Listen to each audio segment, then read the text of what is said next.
বাবু গাড়ি আসছে। ঋতিকা মা, ছাড়ো আমার মেয়েকে। রাহুল, এক্ষুনি তো কোনো একটা বিপদ হয়ে যেত। ও তো রাস্তার ধারে চলে যাচ্ছিল। তুমি ওর গায়ে হাত দিয়েছো কেন? ছাড়ো ওকে। রাহুল, তুমি এভাবে কেন বলছো? ঋতিকা তো আমারও মেয়ে। তোমার মেয়ে? যখন তুমি ওকে ছেড়ে চলে গেছিলে তখন কোথায় ছিল তোমার এই মাতৃস্নেহ? 2 বছর হয়ে গেছে, তুমি একবারও ওর খোঁজ নেওয়ার চেষ্টা করেছো? ও আমার মেয়ে, একদম হাত দেবে না ওর গায়ে। তুমি তো ওর খেয়াল ঠিক মতো রাখতেই পারছো না। ফোনে কথা বলে যাচ্ছ, ও কি করছে না করছে সেদিকে তোমার কোনো খেয়ালই নেই। রাস্তা দিয়ে কন্টিনিউয়াসলি গাড়ি যাচ্ছিল, ও তো রাস্তার ধারে চলে যাচ্ছিল। যদি কিছু একটা বিপদ হয়ে যেত তখন কি হতো? তোমার ওকে নিয়ে চিন্তা করার কোনো প্রয়োজন নেই। এতদিন ওকে আমি সামলেছি। ওর বাবার দায়িত্ব পালন করার পাশাপাশি ওর মায়ের দায়িত্বটাও পালন করেছি। রাহুল, আমি জানি আমি তোমার সাথে খুব খারাপ করেছি, কিন্তু বিশ্বাস করো আমি আমার মেয়েকে ছেড়ে কোনোদিনও যেতে চাইনি। আমি ওর সাথেই থাকতে চেয়েছিলাম। কিন্তু আমি চাইনি ও তোমার সাথে থাকুক, তাই জন্য ওর কাজটা আমি নিয়েছি।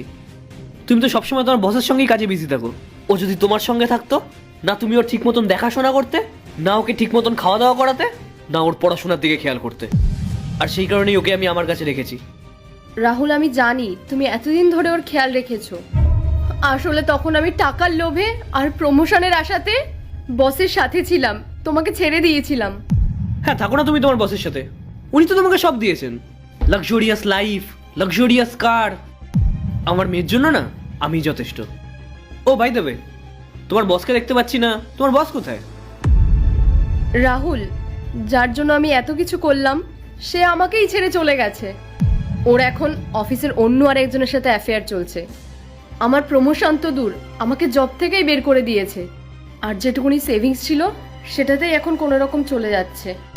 নিজের স্বার্থের জন্য আমি আমার সাজানো সংসারটাকে পুরো শেষ করে দিয়েছি। কিন্তু এখন আমি বুঝতে পারি যে আমার কাছে কি ছিল আর এখন কি নেই।